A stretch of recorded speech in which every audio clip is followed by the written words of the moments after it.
Hello everyone and welcome back to TowerGate. This is TowerGate day number 1248, September 23rd, 2020, Wednesday. Thank you so much for tuning in. Okay, so we have a little bit of news to report today.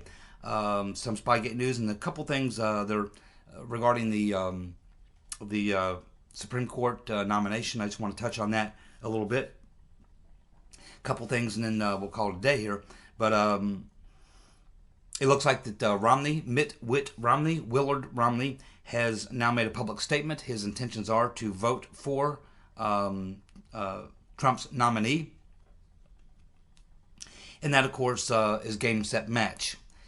You can expect, now this is a tricky maneuver from Mitch McConnell, Twitch, and as you know, I'm no fan of Twitch, but when it comes to appointing judges, when it comes to knowing how the rules work, and when it comes to strategy in the Senate, Twitch is unmatched. He blows Schumer away. Schumer's not even in his league.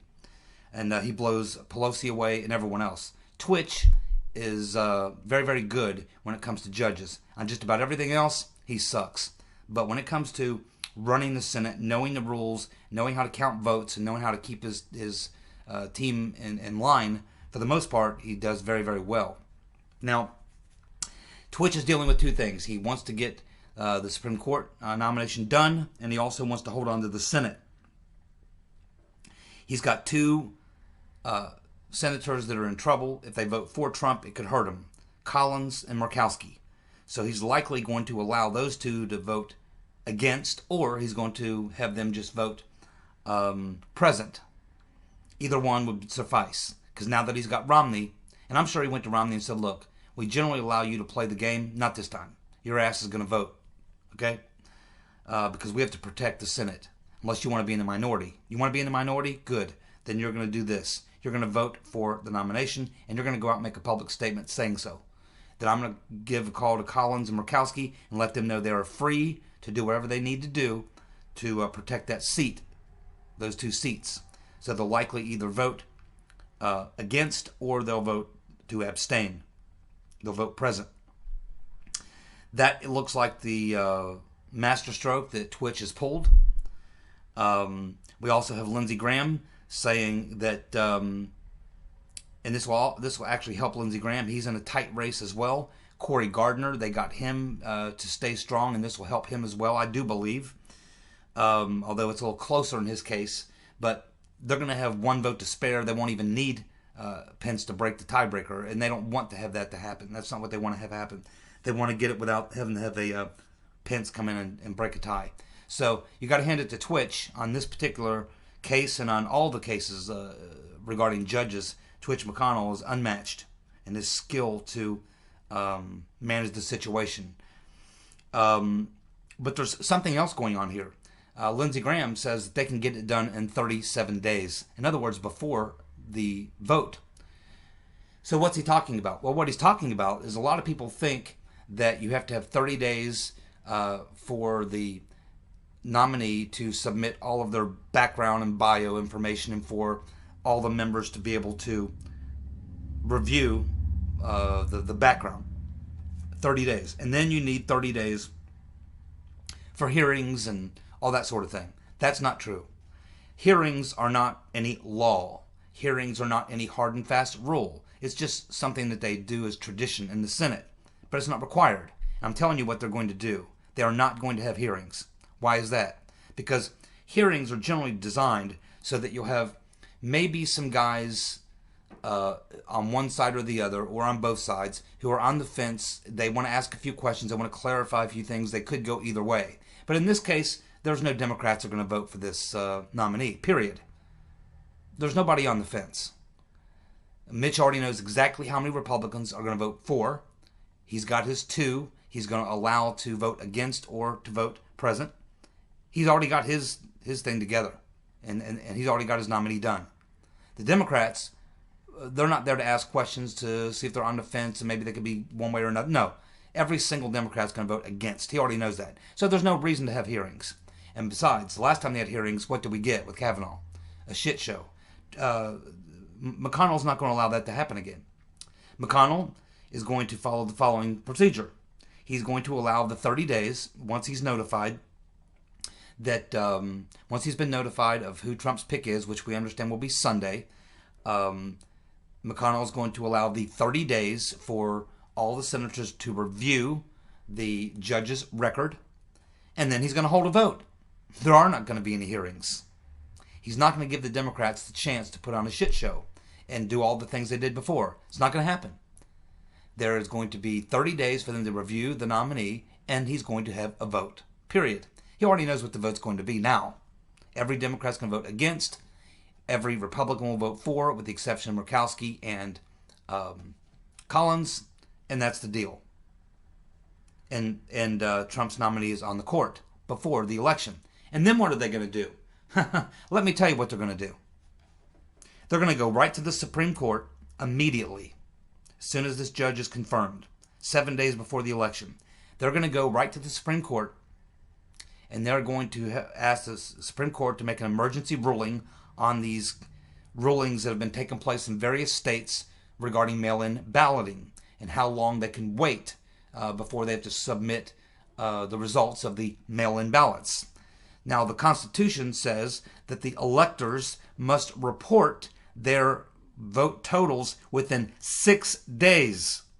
6 days is all they've got if you follow the Constitution. 6 days. That's it. They don't have 6 weeks. They don't have 3 months. States have been ruling. We've had states, Michigan the other day, yeah, we'll wait 3 months. No, we're not going to wait 3 months to find out the mail-in ballots. That's not going to happen.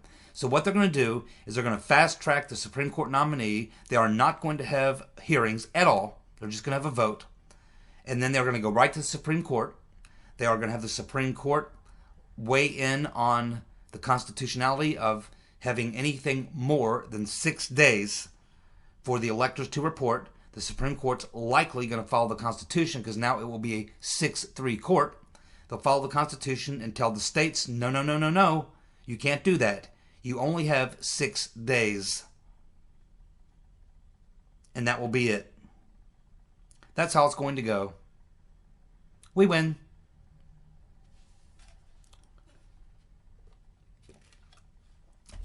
Now there's people out there saying, well, the Democrats are going to do this, they're going to do that, they're going to do impeachment, they're going to do this. You know, they ain't going to do any of that shit.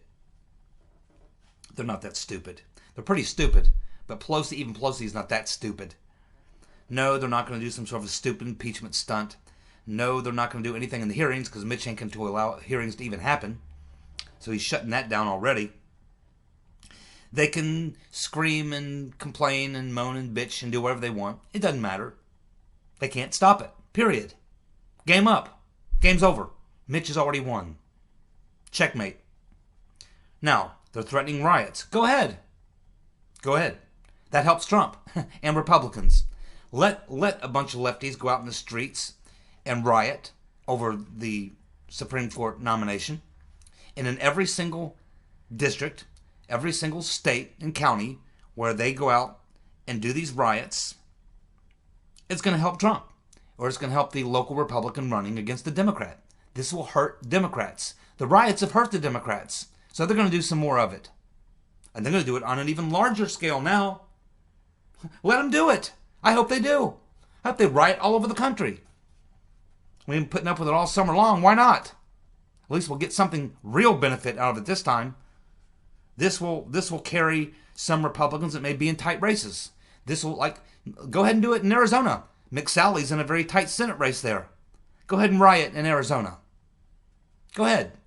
That might push McSally over the top. Do it in South Carolina. That might push Lindsey Graham over the top. Cory Gardner's in a tough race. Go ahead, let's help him out too. Hey, you do that, maybe even Collins and Murkowski can vote for the nominee. Yeah, go ahead, let them riot. Riots hurt Democrats. Let them do it. There is no win here for the Demo commies. They've been outplayed and outmaneuvered by Trump, Barr, and McConnell, and pretty soon the courts. So there is nothing they can do, really. And anything that they try to do will only do more damage to themselves. They should understand something very simple. And they're creating a lot of this on themselves with their rhetoric. What the Democrats should say to their voters, if they really want to help themselves, is, you know what? You're mad? You don't like that Trump's just going to nominate another Supreme Court nominee is third. You don't like that? Well, guess what? He can do it because the Republicans control the Senate. If you'd have voted for us, we could stop it. Now that would motivate Democrats to go out and vote, because they could say, and Trump's going to probably appoint at least one, maybe two more judges before his second term is up if he wins. So you all got to get out and vote and make sure he doesn't win, and make sure you vote for Democrats for the Senate, so we win the Senate, we can stop him. That's not what they're doing. Instead, they're going out and saying, they're ramping up their base to try to get them to go out and riot and do all kind of crazy shit that will have absolutely no effect whatsoever on the nomination. They can riot all they want. His nominee is going to be appointed. So the riots will not have any impact whatsoever. That boat has sailed. It's over. It's done. He's got his nominee on the court. Period. Already. But instead, the Democrats are radicalizing their base to take actions which will have absolutely zero chance of success. And the result of what they're telling their base to do, to go out and riot, will only hurt them even more. In races where there's some tight races. So, if they're that suicidal, when your enemy is destroying himself, don't stop him. Go ahead. Riot all you like. Elections, like erections, have consequences. Two things in life that certainly have consequences. Elections and erections.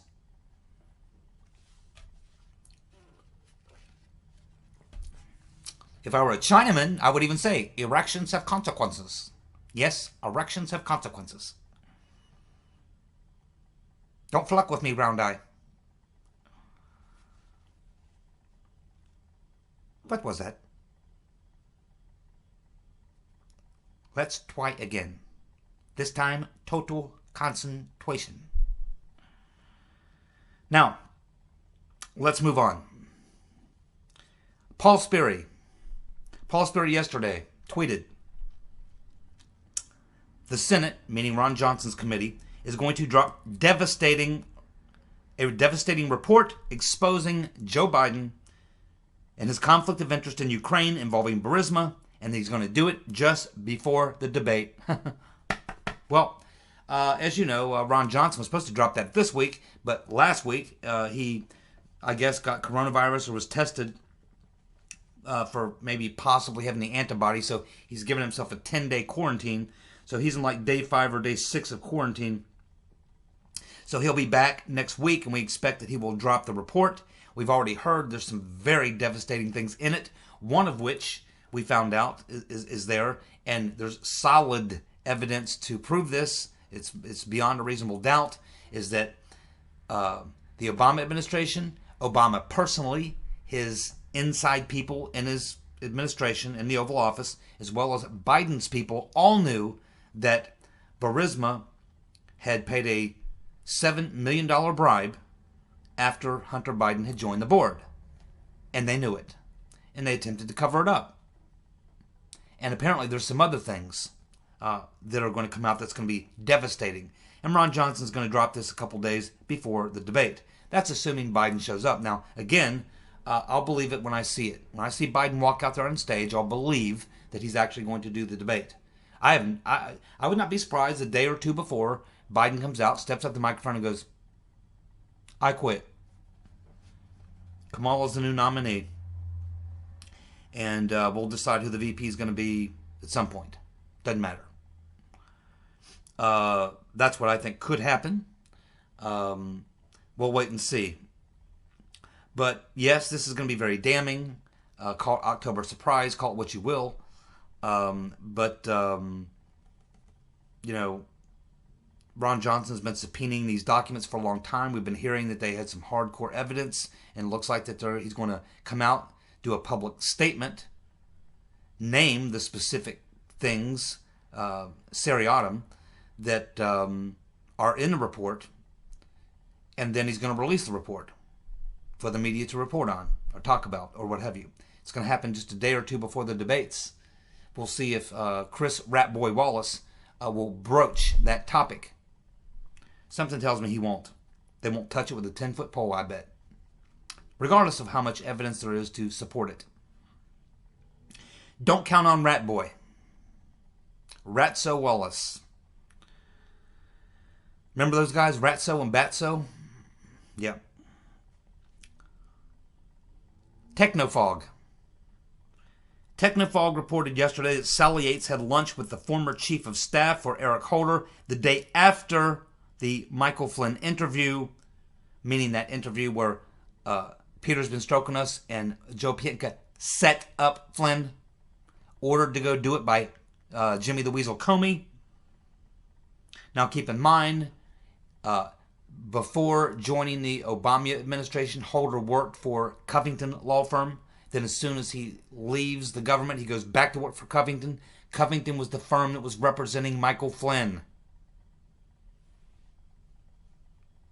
So now we find out that the day after Peter's been stroking us and Pientka could go over and run the setup on Flynn as ordered to do by Jimmy the Weasel, the very next day, Yates has a meeting with Holder's former chief of staff. Holder now working back at the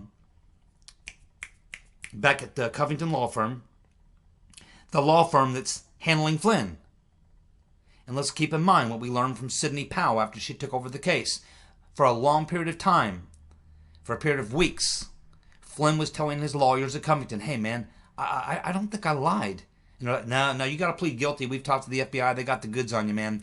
They got the goods on you. They believe they can prove you lied. And they're going to go after you. And if you don't do that, they're going to go after your son. And they've really got you. And Flynn would say, yeah, but I just...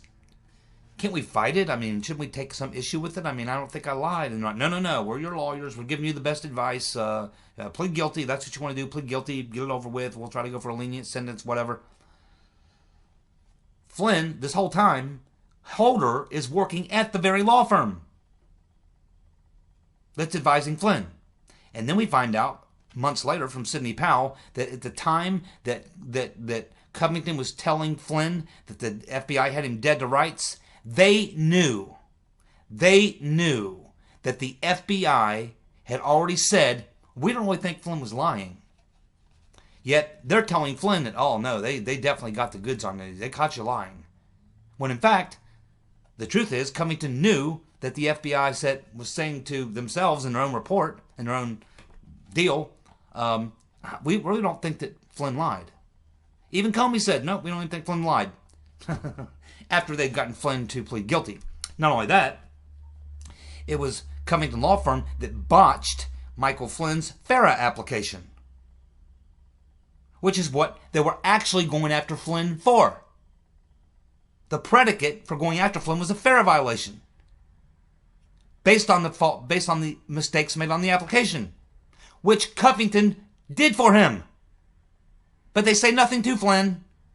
Yeah, you know that FARA application we did for you, we kind of fucked it up, and that's a problem. That's it's kind of why they're going after us. So that ain't good. Maybe you ought to get a better law firm, another law firm. We're kind of compromised here because we're the ones that actually screwed up your FARA, which is why they're all the way up your ass right now. So you better get another law firm because we're compromised. No.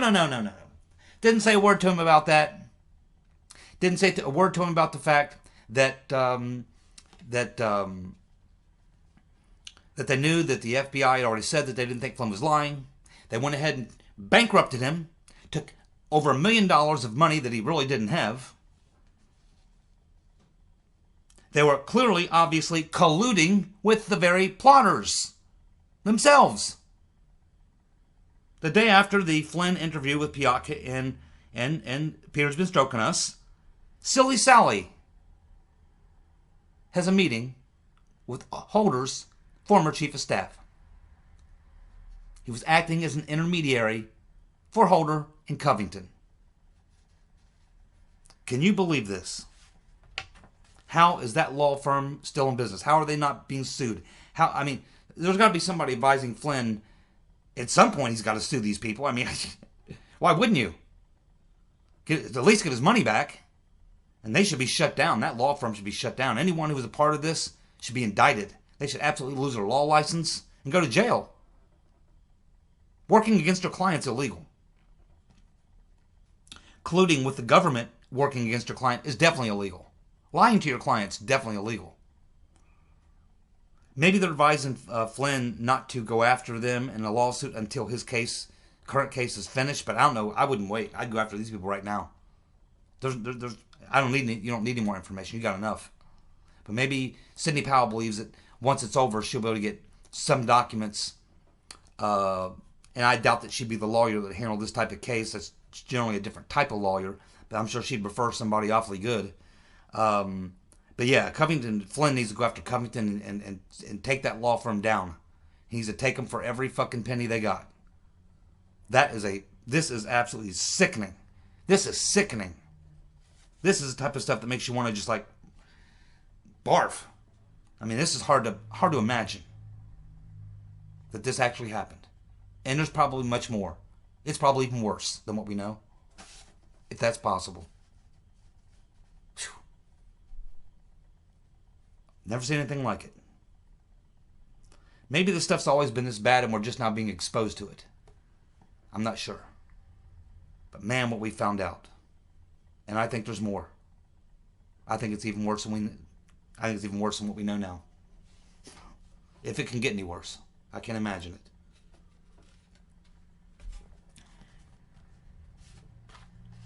The Rotten Reverend, she has a new podcast that she's launching a couple of days before the election. She'll be launching a new podcast. That's interesting.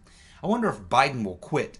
And then the Rotten Reverend will try to step in. Now, as I said, I thought the Rotten Reverend would try to steal it. And I think she wants to, definitely, as bad as always.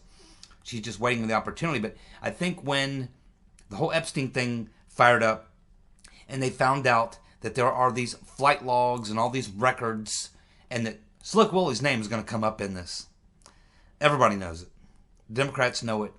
And they weren't going to let the Rotten Reverend Clinton slide into the nomination, knowing good and well, as soon as that happens, someone's going to leak out information that's going to tie Slick Willie to Epstein. Now, I think that's why I said a couple months ago when that all came out, I said that's it. That they're not going to take that kind of a chance with the Rotten Reverend. She's knocked out officially now because Slick Willie, they can't take the risk of what they don't know. But they do know one thing, that he's a pervert and he hung around with Epstein a lot. They know that. And they know a lot of things are going to come out. And she just became too much of a liability at that point. And I think that's when she was done. And I think that's why she's so angry. But yes, she's launching a new podcast a couple days before the election. I don't know who in the world would watch that. Who wants to sit and watch her complain about why she lost the 2016 election and just listen to her blaming everyone in the world but herself? Who wants to hear any more of that? I mean, my God. Even Slick Willie didn't want to hear it. We had little Marco on Maria Bartiromo on this past Sunday. He talked a little bit about the issue with the Senate Intelligence Committee. Bartiromo asked him about why they weren't producing the documents. He blamed Warner, and he also said that they'd made a deal with the people giving the testimony that they would not release the testimony. That's extraordinary. That's unusual. That's crazy. That's not how things are typically done. What's the point of all that? That's public record. It should be available to the public. That's extraordinary. Clearly, they're covering up for people, and that's extraordinary. But it's Mark Warner, and he's corrupt. And Burr, at that time, was in on it. Now, little Marco is sitting in. But I guess the more interesting thing to talk about was at the very end of the interview, Bartiromo did ask Marco what he thought about the Durham investigation or whatever. And, of course, he is now the acting ranking member of the Senate Intelligence Committee. He has access to certain things we don't. He knows certain things that we don't know. And little Marco is certainly no fan of Trump. I'm sure I consider him kind of an anti-Trumper. He's never been much of a cheerleader for getting to the bottom of things that occurred in Spygate. But he told Maria Bartiromo that he does believe there will be more indictments coming down from Durham. And I do believe he's correct.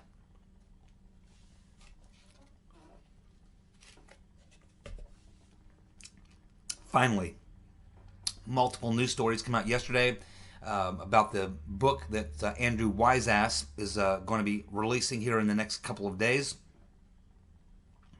Apparently, Wiseass put out a couple excerpts from his book just to get people talking about it and drum up some energy to get a lot of people to buy it as soon as the book's made available, which I believe is days away, if not already. And he let go of some pretty explosive things in here. And just from what's been released, as far as excerpts from the book, it appears that Andrew Wiseass is going to say in this book that there was a tremendous amount of very heated infighting between he and Aaron Zebley. Now, as it turns out, Mueller had put Zebley in to be his personal main contact. And Zebley and Mueller go back a long way. Zebley was in the FBI under Mueller for about 10 years. He was a deputy legal counsel to Mueller when he was FBI director. Their career paths trail very closely. Zebley is generally got a reputation as being more of a straight shooter. He's got a very impressive background. He's an anti-Trumper, was on board for a lot of things, I'm sure, but he wasn't crazy. And apparently Wiseass and Zebley butted heads constantly, and Wiseass apparently didn't have direct access to Mueller very often. He had to go through Zebley, who would rarely ever give him access to Mueller. And Zebley was really making the final calls on behalf of Mueller. And Wiseass blames Zebley for not pushing harder to force Trump to testify.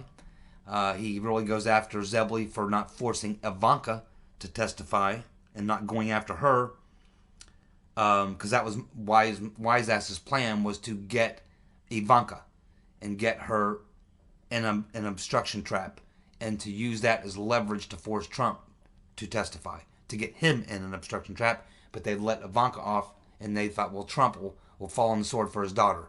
That was Wiseass's plan from the very beginning. Get Ivanka in an obstruction trap. Trump will do anything for his daughter, Ivanka. He'll throw himself on the sword for Ivanka.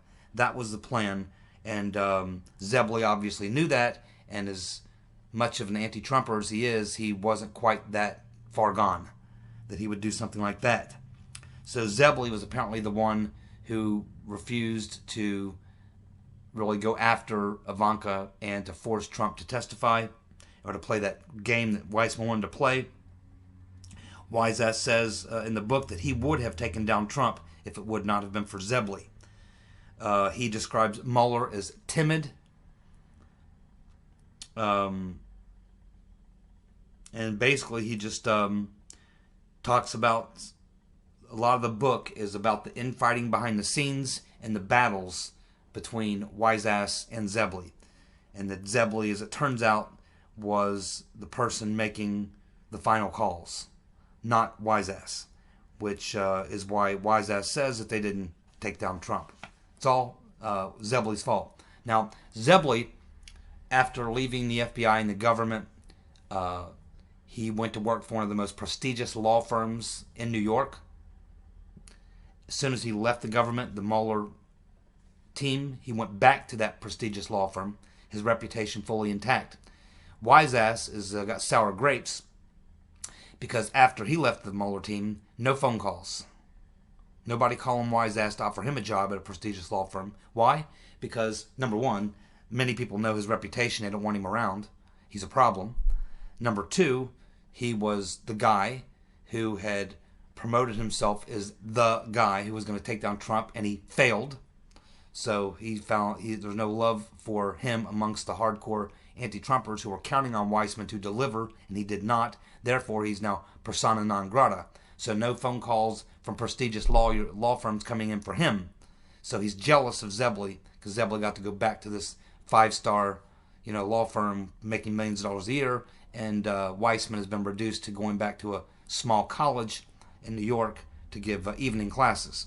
So there's some sour grapes here, and at this time, as far as we've heard, Durham has not interviewed Wiseass, although from what Attorney General Barr said in an interview with Fox back a couple of months ago with the blonde-haired woman on Fox, he suggested that Durham had investigated up to the point back in the late spring, the late spring of last year, and he got to the point where he got up to the Mueller investigation and said, okay, I'm up to the Mueller investigation. There's a lot of problems, a lot of things going on, but to continue on, I'm now into the Mueller investigation. Comey's gone. We're into the spring of 2017. It's May of 2017. That's kind of where you told me to go. The origins, the beginning, how we got here. Now we're through up to this point of Mueller. What do you want me to do? Go forward or stop or whatever? And Barr's like, well, is there, you seeing things that would lead you to believe that you need to go forward? Does it go into the Mueller? And Durham's like, oh, yeah. It's just getting started, brother. It gets actually worse. At which point, that's when Barr said yes. Then go ahead and dig into that. So that's when they began to dig into the Mueller investigation itself. And that's been going on for a long time. So we have to assume that Durham is looking at the Mueller investigation just like most of us do, is it's just an extension of the original coup plot. The only thing Mueller was just a replacement for the original. I mean, all the same players from Crossfire Hurricane came over to the Mueller team. And all Mueller did was appoint a bunch of hacks on the DOJ side, on the legal side, with all the FBI, corrupt FBI people. It was just a continuation of the original plot. So, yeah, I mean, that's all being dug into. I guess we'll find out at some point how deep this goes. But that's what we know at this time. So, stay tuned. I will continue to do a video as providing there's information to do video. I'm not just going to do a video just to be blowing smoke. I mean, you can plenty of people to do political analysis and talk about things or whatever. If there's nothing new to report, I'm very busy these days. If there's nothing new, if there's information, I will do the videos. I'll make the time. But if there isn't anything really new to report, I'm not going to do a video. So that's why I didn't do a video yesterday. If there's news to report, I'll do a video. If not, I won't. I have no way of telling you that the day before. I don't know, because I don't know what's going to happen tomorrow. I'll know tomorrow whether or not I'm going to do a video tomorrow. So I have no way of telling you that. The only thing I can say, for those people who like to sit around and wait to see if I'm going to do a video, you don't really have to do that. You can subscribe to my channel, and you can click that little notifications bell, and you'll get a message, a pop-up message or an email telling you I've uploaded a video, and it'll give you a link to it. So if you do that, you won't have to sit around and wait and wonder. But that is the issue now. I don't do videos just for the hell of it. I'm covering the Spygate story. If there's information to report, and I'm hoping in the next few days to come, things are really going to pick up in that regard, and there'll be plenty to talk about. But on certain days, when there's nothing there, there's just nothing there. And I am busy with a lot of things right now going on, work and other personal projects I have going on. So that's kind of where things are. But anyway, I just wanted to keep you informed, and I'll be back hopefully tomorrow. Hopefully there's some good news to report, and I'll be back. But if there's nothing new that really pops, then probably won't. So I'll see you next time there's some news to report. Hopefully very soon. See you. Bye.